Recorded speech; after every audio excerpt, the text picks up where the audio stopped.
Good afternoon and welcome to the special live coverage on Kuwait Television as we follow the latest developments affecting global energy markets, the Strait of Hormuz and regional shipping. Today, attention is focused on Washington, where a new package of sanctions against Iran is expected to be announced, while Tehran has warned that a continued economic pressure could have wider consequences for Gulf oil exports. At the same time, shipping through the Strait of Hormuz remains severely restricted, with detected traffic still around 90% below pre-conflicted levels. Diplomatic efforts are continuing as well. Pakistan is engaged in mediation, while Oman's foreign minister is expected in Tehran tomorrow for further discussions over the strait. Oil markets, the viewers continue to react to every development, with Brent trading at around $93 a barrel and US crude at around $85 a barrel. But beyond crude prices, growing pressure on refined fuels is becoming another important part of the story. Now, joining us in the studio today is Dr. Mubarak Al-Hajri, energy and oil market expert and assistant professor in petroleum engineering. We will discuss what these developments mean for Kuwait, Gulf energy experts, oil markets, and the wider outlook for global energy security. Now we turn to the energy and technical dimensions of these rapidly changing developments.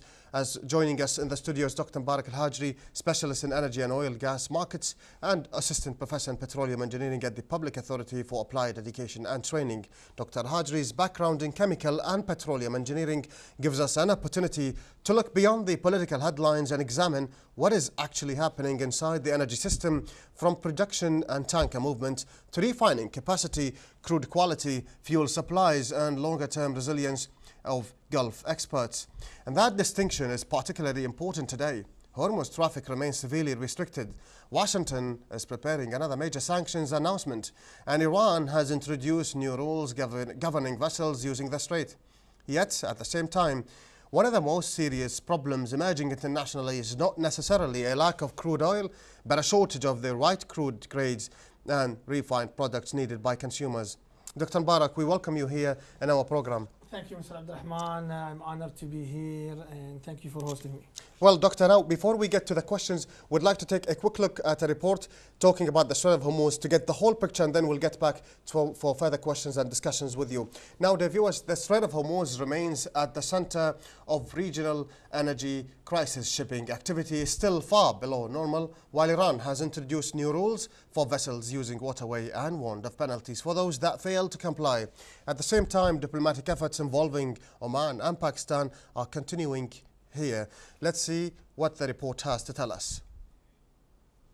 The Strait of Hormuz remains one of the world's most closely watched maritime routes, with shipping activity still operating far below levels seen before the regional conflict. Shipping data showed only 4 commodity vessels crossing the strait on Sunday, following 13 on Saturday and 16 on Friday. UK maritime authorities say AIS detected traffic remains approximately 90% below pre-conflict levels, with ships continuing to cancel transit plans, changing routes, or switching off their tracking systems. The security record is also adding to the pressure. Since July 6th, the United Kingdom Maritime Trade Operations Agency has recorded 23 incidents involving projectile strikes, causing damage to bridges, engine rooms, and vessel structures in the strait and surrounding waters. Now the commercial environment has become more complicated. Iran's newly established Strait Authority has warned that vessels failing to comply with its transit arrangements could face fines, detention, or confiscation. The authority has also published restrictions affecting vessels involved in ship-to-ship transfers or other operations with ships it considers non-compliant. The United States is preparing to announce a new sanctions package against Iran, while Tehran has warned that continued economic pressure could threaten oil exports across the wider Gulf. But diplomacy remains active. Pakistan's army chief is visiting Tehran today as part of mediation efforts, while Oman's foreign minister is expected in Tehran on Tuesday to continue discussions concerning the Strait of Hormuz. For international energy markets, however, agreements and statements are only part of the equation. The real measure of improvement will be whether vessels return in significant numbers, whether insurance and freight costs decline, and whether oil and gas can once again move the Strait of Hormuz safely and predictably.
Well, that was a look at the increasingly complicated situation surrounding the Strait of Hormuz, where physical traffic remains extremely limited, even as diplomatic efforts continue and new Iranian transit requirements come into force.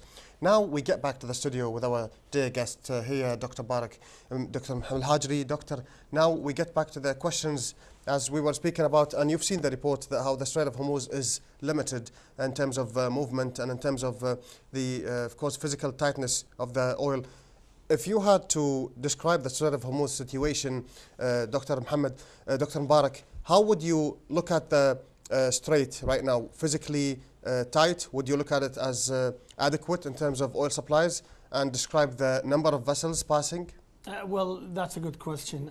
Basically, with the latest reports coming from Kepler, only 20 vessels has made it through the Strait of Hormuz over the weekend.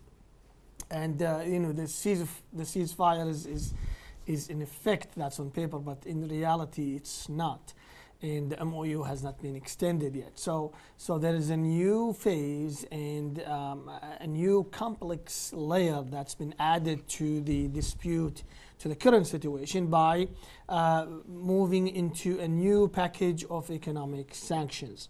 The Treasury Secretary, Scott Bessent, is going to declare today what kind of rules, what kind of sets, guidelines over the new sets of economic sanctions on Iran. Iran was on economic sanctions for half a century, and whether the new sets of economic sanctions will add more pressure on the Iranian regime to go back to the diplomatic table and approve or agree on the U.S. terms to open the Strait of Hormuz and make it being controlled by the United Nations, according to the United Nations maritime laws and regulation, that the Strait of Hormuz is a natural sea channels, and no such country, either Iran or Oman, has any control over the Strait of Hormuz. But currently, as President Trump has declared that the Strait of Hormuz is fully open, in reality it's not. I mean, there's still restrictions on the movement of vessels. There is disruptions, great disruptions on the oil or crude oil supply chain. We've seen an increased price in crude oil in terms of Brent and in terms of WTI, which added more cost on the refined products. Now, diesel, for example, is being trading around $189 per barrel, between 182 to 189, which is a huge cost over the refined project. This could hurt the economy. This could hurt the manufacturing activity, the infrastructure, the energy infrastructure, which needs diesel to operate and make new refined products such as ammonia, such as chemical fertilizers for agricultural aspect. So the continuation of the disruption at the Strait of Hormuz had a significant and severe impacts on global economy. So, Dr. Barak, now we can understand from your perspective that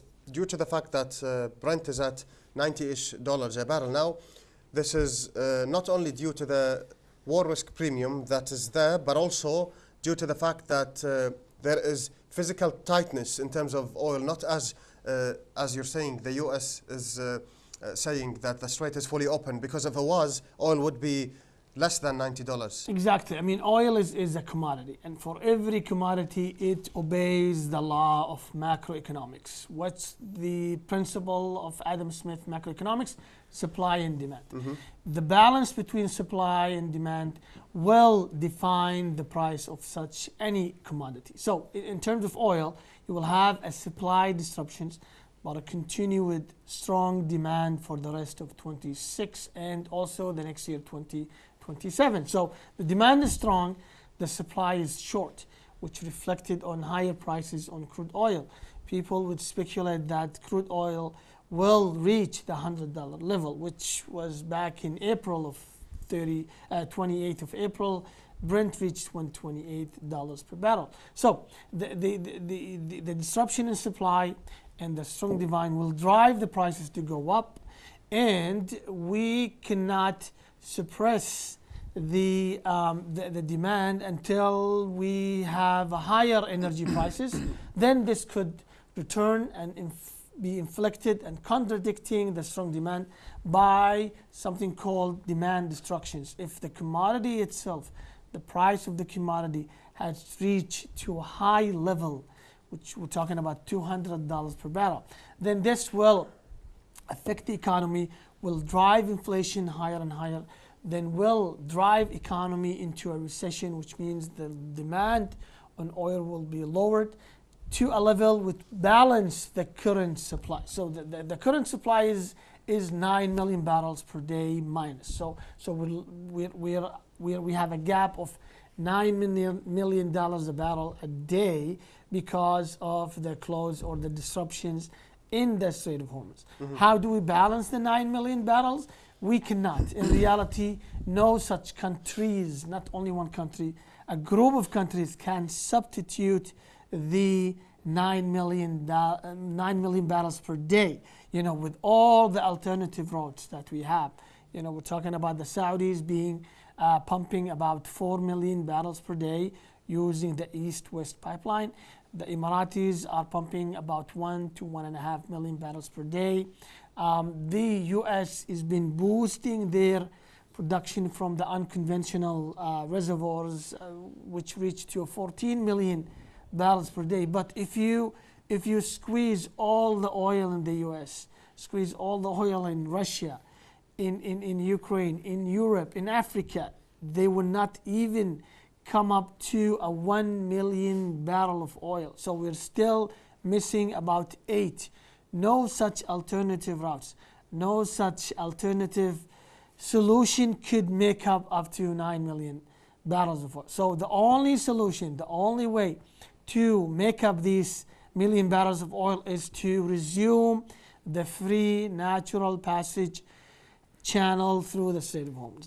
There is no other way. And also, back to your point that you mentioned about Washington imposing a new package of sanctions on Iran, and you also mentioned that Iran has been under sanctions for quite a while, but do you see it as now being different kind of sanctions because it may include, as Washington has claimed, even countries doing business with Iran, and the sanctions may even go beyond, let's say, how it was before? I mean, in the past, Iran used to be able at least to maybe export oil, even if it was through the Shadow Fleet. Maybe now it will be even, it will go even beyond the Shadow Fleet, and there will be more monitoring at Iran and its proxies and the countries doing business with that. Would that have further or maybe worse consequences than the sanctions that were already there on Iran? Well, okay, let's ask this question before I answer yours. Why do they stop the airstrike, the military action, and now they went to the economic, option? What happens throughout the 90 days, the 100 days war of airstrike, bombing the infrastructures, disrupting the energy infrastructures in Iran, the military building and fleet in Iran has completely destroyed. Now they're moving into the economic sanctions. Why? Why is this? Because economy has a stronger impact than military, but it takes time. So time is the only factor. And for any adversary, you want to make time working with you, not against you. That's the key success to any project. If you're working with time, like an interest rate, time makes your money grow by certain interest rate. It's a nominal interest rate. So whatever you invest in a year or two, you will make more money than today's money.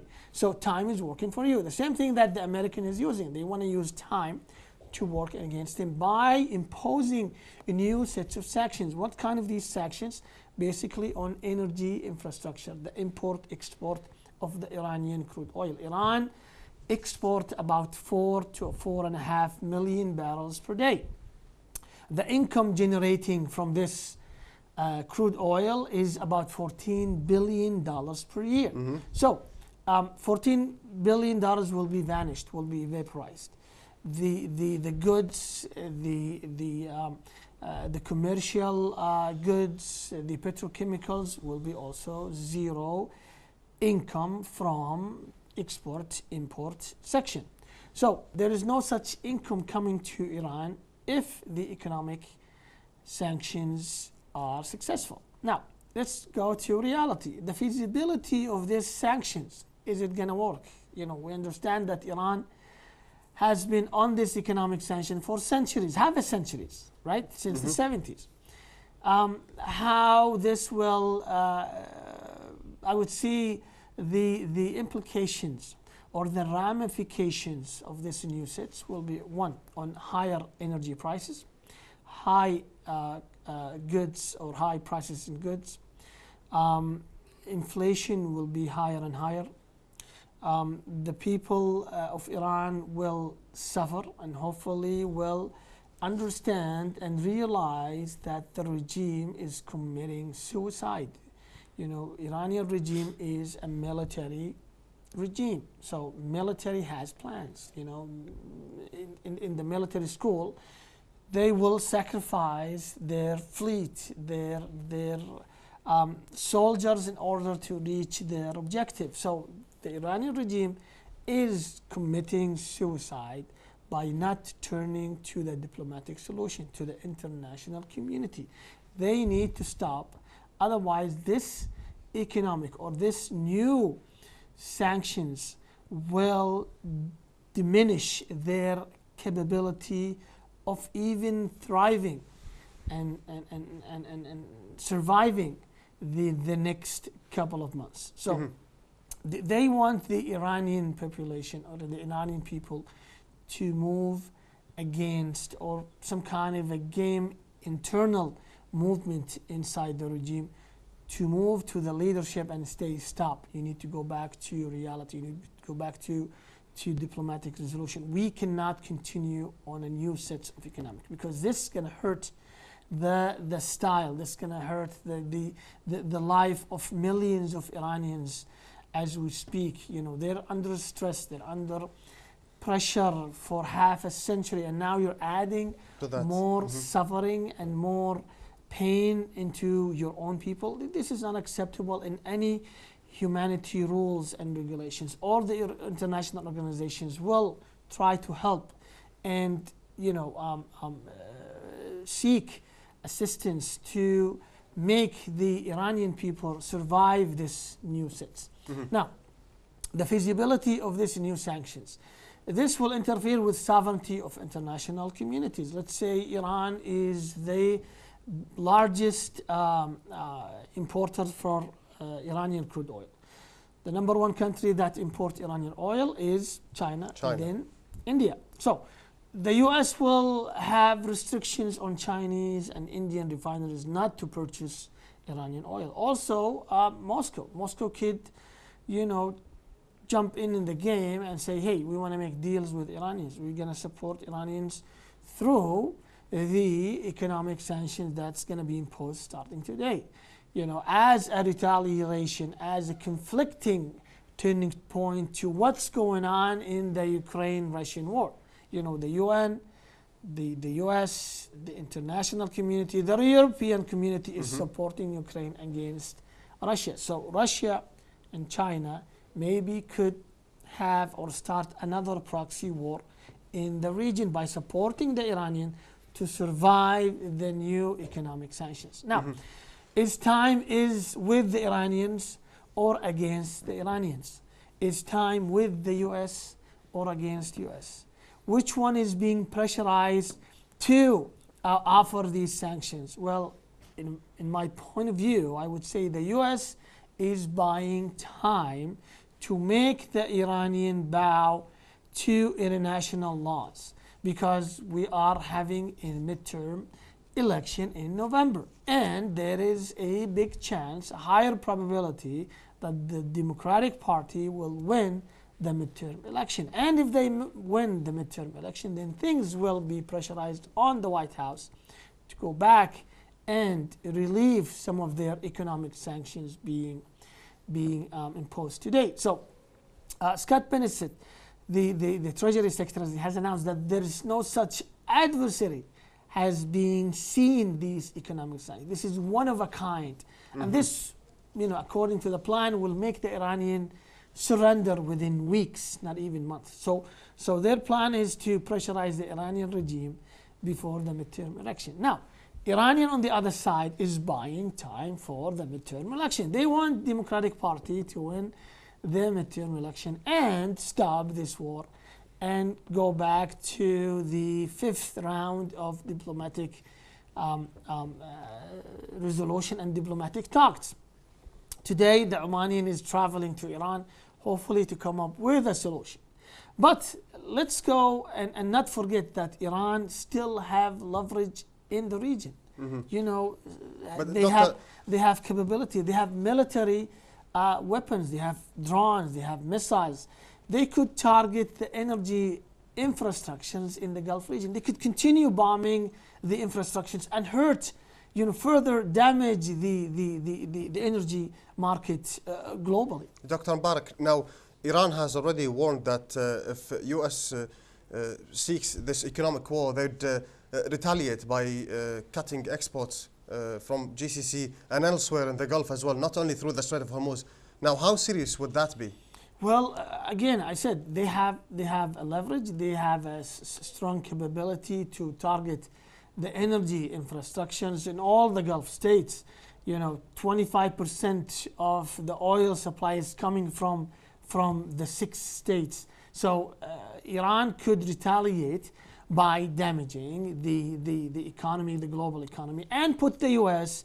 under pressure to stop or waive these economic sanctions and go back to the diplomatic table. So I mean, Iran could threaten to resume the airstrike using the drones, the missiles, and also thinking about reaching to European countries like Azerbaijan, Turkey, which they could target U.S. base and U.S. Infrastructures in these countries. So it's still a wild card that Iranian could go, and this could hurt the GCC country again, and they want the GCC to intervene with this new economic game, I would say, and pressurize President Trump not to, escalate things further, and go back to the language of knowledge, the language of reality and reason, and come up with a peaceful agreement, another MOU, which they could meet in the middle ground, and hopefully things go back to normal where it was. Now, Doctor, if we want to speak about the Strait of Hormuz, if we want to focus on that, there is a huge disagreement between what the US says about the number of vessels passing and what the tracking data say. So, as an oil market specialist, how would you interpret that? And also, another follow-up question, how reliable are these data figures? Well, that's a good question. As a scientist and then as an oil analyst, we always go with the motto, data never lies. So the information is in the data, and the devil's in the detail. The U.S. could claim that there is 400% increase in the number of vessels. Well, yeah, there is a 400% increase in the number of vessels passing through the Strait of Hormuz compared to the level which was 100 days with a zero movement of vessels. So yes, I mean, if you're saying that over the last weekend there was about 20 vessels had made it through the Strait of Hormuz, if you compare it to the number of vessels throughout the 100 days, there were 1. So if you divided 1 over 200 and multiply it by 100, you will get a 400%, which is, yes, we agree with the U.S. claims that there is an increase of 400% movement. But the reality or the full detail is, yes, if you compare it to the 90 days, no movement or barely restricted movement on the vessels, then yes, there is a huge impact. But going to the latest detail by Kepler website, the data showed that only 20 vessels has made it. Let's remember that there was 128 vessels a day. That was the average daily rate of vessels moving through the Strait of Hormuz. But now we have a 20 compared to 128.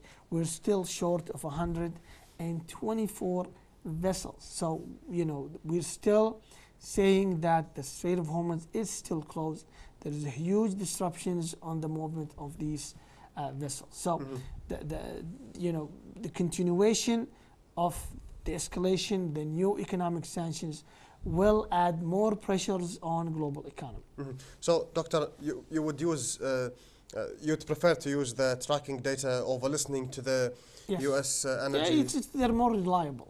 That's what I said. Kepler is the only website that's tracking the maritime movement for each vessel, either crude oil, commercial, all kind of vessels that's being not only on the Strait of Hormuz and all the maritime channels and routes. So what if tankers are switching off their transponders? Wouldn't the U.S. have more reliability in terms of monitoring the ships than Kepler? Well, they're switching off their transponders prior to the Strait of Hormuz, but they're switching it back once they pass the Strait of Hormuz. So when you track this ship, when you click on that ship on the website, let's say for Kepler, if you enter in the system, you click on the shipment, they will see that line is being disrupted. Sometimes, the vessel's in the Gulf of Abu Dhabi, and then suddenly within 12 hours, it's in the Gulf of Oman. So you're saying, this vessel has made it through.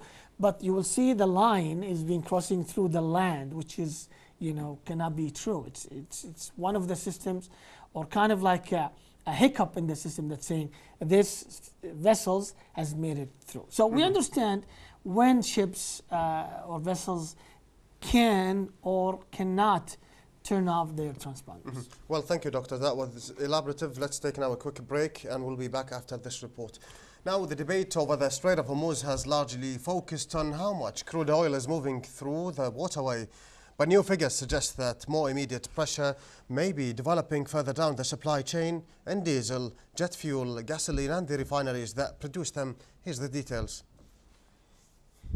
A new phase of the global energy crisis is emerging. While governments and analysts debate how much crude oil is actually passing through the Strait of Hormuz, supplies of refined fuel across Asia remain under severe pressure. U.S. Energy Secretary Chris Wright has cited figures suggesting that crude flows through Hormuz have at times approached pre-conflict levels, but independent vessel monitoring services estimate significantly lower volumes, around 5 million barrels per day, even after accounting for vessels operating without normal tracking and ship-to-ship transfers. Yet the more immediate problem may not be the total amount of crude. Asian imports of light and middle distillates, including products used for gasoline, diesel, and aviation fuel, are estimated at approximately 5.6 million barrels per day in August. That is around 21% below the average recorded before the conflict began. The shortage is particularly severe in diesel. In Singapore, the refining margin for gas oil, a key component of diesel, stood above $71 per barrel on August 21st. That was more than 3 times the level immediately before the conflict. One reason is the type of crude available.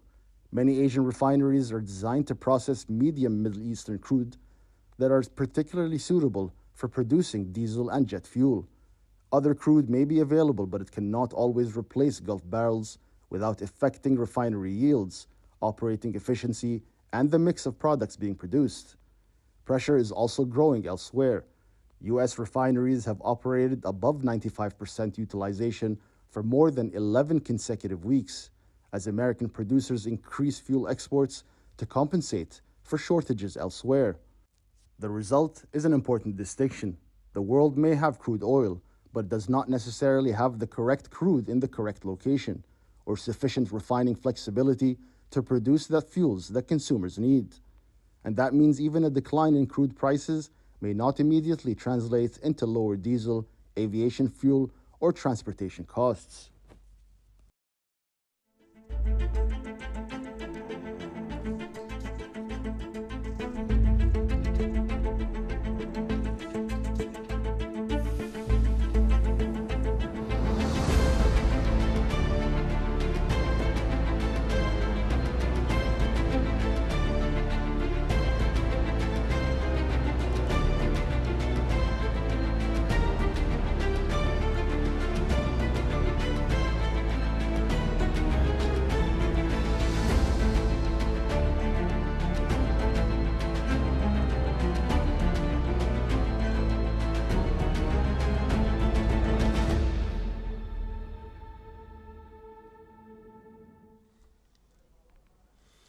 Well, as we have just seen, the pressure facing global energy market increasingly extends beyond crude production itself. Diesel, jet fuel and other refined products remain exceptionally tight, while refineries in several parts of the world are operating close to their limits. Now we're back with Dr. Mubarak Mohammed Al-Hajri in the studio. Dr. Mubarak, we're back with you and would like to firstly begin with Kuwait. If things stay strangled for months now for Kuwait in the Strait of Hormuz, what would be our condition if it continues for another month, let's say? Well, Kuwait has a very strong economic balance sheets, and we have a strong strategic reserve, cash flow.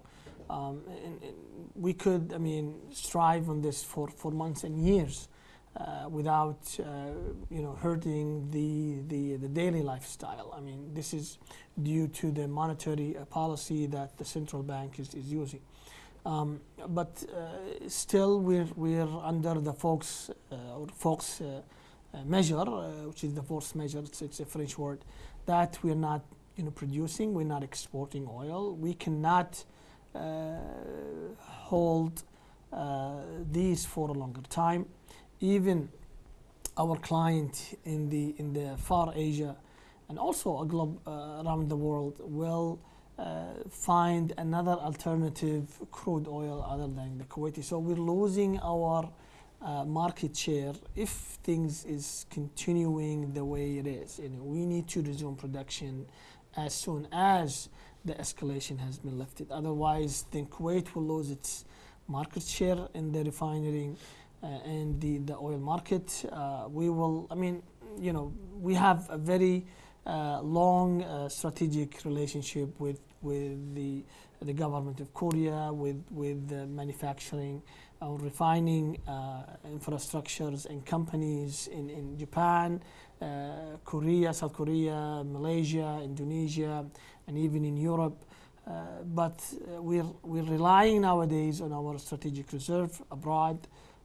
We're still committing to provide the client the number of barrels they need for their refining to produce refined products such as diesel, jet fuel, fuel oil, for many manufacturing activity, and also for heating for the upcoming winter season. Mm-hmm. So if things is going to continue, this can hurt the economy of Kuwait. We will not be able to generate as much revenue as we plan to have in the year of 2026. The Minister of Finance back in January has announced the fiscal budget for the current year. We're anticipating to have a 9 billion Kuwaiti dinar deficit in this year. I would say that the number will be higher than 9 for sure due to the war. But relying on our strategic fund, relying on our huge cash flow, we could strive and survive the current situation for many months to come. Mm-hmm. Well, now, Dr. Mubarak, if we look at the Asian countries now, their imports of the refined products, gasoline, diesel, jet fuel, is around 21% below the pre-conflict level. Now, the question is, have we already gone beyond oil as a problem? Actually, well, let's look at the something called the crack spread, which is how much money are you making if you refined the crude oil. We're buying crude oil as the market price. Brent is $90 per barrel, right? So I'm buying Brent for $90. The crack spread before the war was $20 to $30. So I'm making $20 a barrel if I crack it and make it as diesel. Now, the crack spread went up to $100. So it's for me as a petrochemical company, as a refining company, I will generate so much money by, making more diesel, more jet fuels, more refined products, because the crack spread is 100. It's 3 times the price of the crude oil. So this is where many oil companies such as Chevron, ExxonMobil, Total, they made a huge amount of revenue because of the war. And this is due to the high crack spread by these companies. This is due to the restrictions, the disruptions of Kuwait refining capacity, the disruptions of Qatar, Saudi, Emirate refining capacity. We're refining, we're producing diesel, and we are selling it to the world. I mean, the diesel, even it's within the best specification internationally, Euro 4 and Euro 5, where the percentage of sulfur is to the lowest 50 ppm, or sometimes goes down to 10 ppm, which is one of the finest crude products that we're proud to present to the petrochemical world. Now, if things continue, then we will see that this refinery will be buying more oil. So the demand is driven by the crack spread being high. So which means the demand will be strong. Now, you have a shortage of supply, right? You have a disruption, a huge disruption. You're talking about 9 to 10 million barrels per day being missing from the market. So these refining, they still want to buy oil. And now the government, the commercial storage are selling crude oil from their commercial strategic reserve in order to generate more income and more revenue because of the higher crack spread. So is the world is on the verge of an economic recession? Yes or no? If the price or energy prices continues to increase, then people will not able to afford buying diesel. Agriculture business will be halted. The goods will reach to prices that such a commoner cannot provide for his and his family. Then you will see something called price destructions, which called in economic recessions. And then you will have a balance, a price balance or cost balance will be lowered to a level that will meet the supply. So this is one of the economic cycle that we could say that the collapse will be this fall, by the end of 2026, or in the first quarters of 2027. That's clear, Doctor. Now, Doctor, before we move to the final part of our discussion, we'll take a quick report and we'll be back with you. Washington is preparing to intensify economic pressure on Iran with new sanctions expected to be announced later. The measures could extend beyond Iran itself to companies and countries that continue doing business with Tehran, placing particular attention on China, Iran's largest oil customer. Here's the report.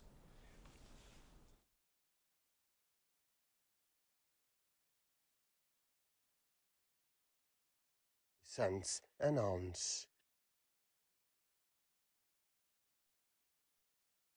Iran still stuck.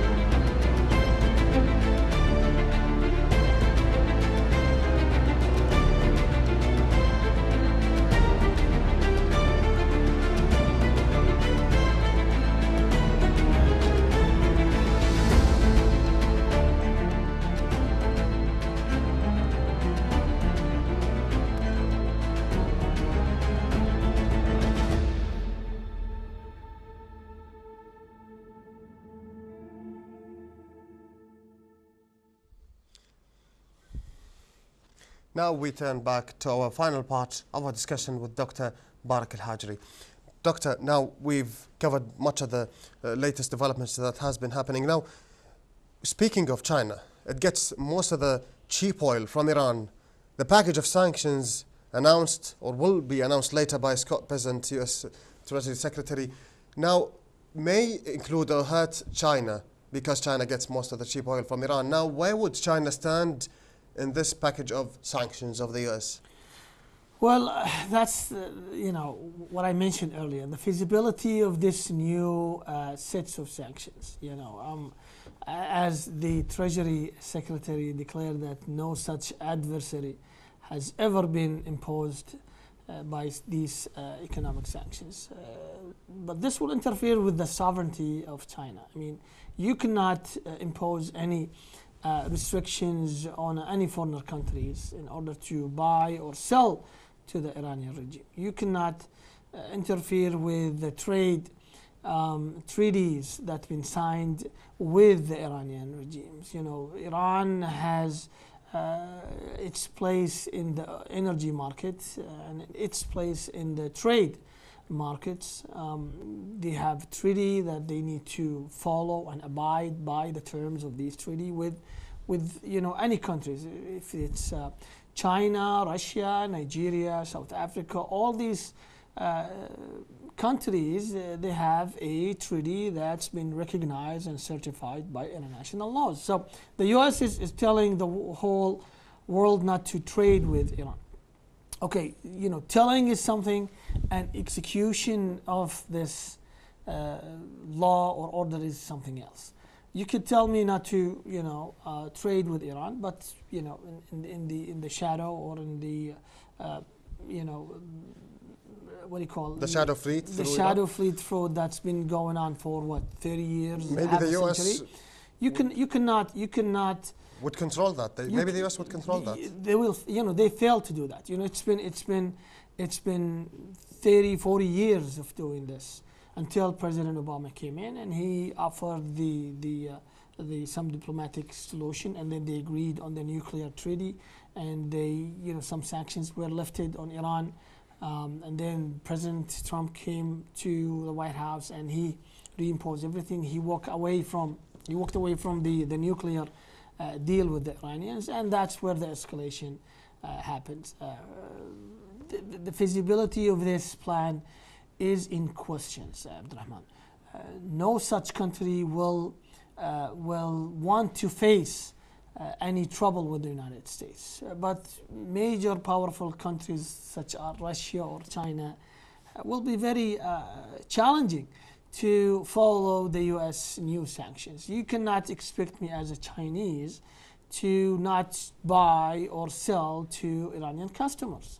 I know the U.S., they control the police of the world, with some limits. I mean, if things went and intervene with the sovereignty of major powerful economic countries such as China, then the new sets will be in questions, and this will come back at the U.S. Secretary and the U.S. President during the midterm elections, and this will make their image weak, and things could go bad, and they could lose their leverage in the U.S. Senate and U.S. House. Mm-hmm. That's clear, Doctor. Now, earlier you were talking about how countries can't balance the amount of oil. Now, what can OPEC and OPEC Plus do about that? Well, OPEC is an organization founded in 1960 by 5 countries, including Kuwait, to organize the demand and supply and over the price of a commodity not being manipulated or controlled politically. It's a free market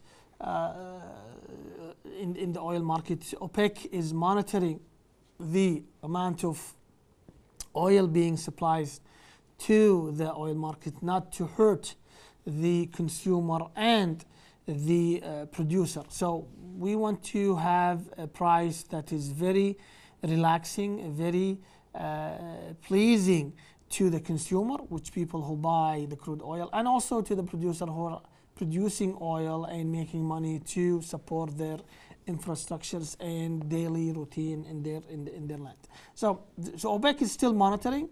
Last meeting they announced a halt of the number of barrels being back to the market. They are monitoring the current situation, what's going on in the Strait of Hormuz. We've seen that countries such as Saudi is trying to maximize their export through the alternative routes, east-west pipelines. The pipeline itself has a capacity of 7. They're still producing up to 4.2 million barrel per day. So they, due to technical, difficulties, pumping stations, they're working on it to boost up their export volume of crude oil. Same thing with the Iraqis. The Iraqis has announced they're going to use Kurdistan and Turkey to export their crude oil by trucking and then by pipeline. This will add up to 200 to 300,000 to the market. But still, Abdurrahman, we are still short of 9 million, not even a 300 or 400,000. Alternatives are not doing the job. Exactly. Alternatives will, in reality, it's hard. Kuwait has announced to expand their infrastructure, to expand their pipeline network to hopefully overcome the current situation if it happens or relapse in the future. But it will take years, Abdurrahman. It will take 5-7 years to build up a huge infrastructures for pipelines to export what Kuwait is exporting, which is 2,600,000 barrels of oil a day. So it will take years to plan this and execute. Well, Doctor, we thank you. Now, with our final question, what would you be watching for the rest of 2026 as indicators that would make you think of oil as let's say, going through $100 and not fall for the rest of 2026? Well, I would think about the yield market. Why is that? The yield has been rising. I mean, the 30 years yield rate has been risen to 5.3, and then Scott, Bessent came and he started to offer the buyback program, and this, lowered the yield. The yield is controlling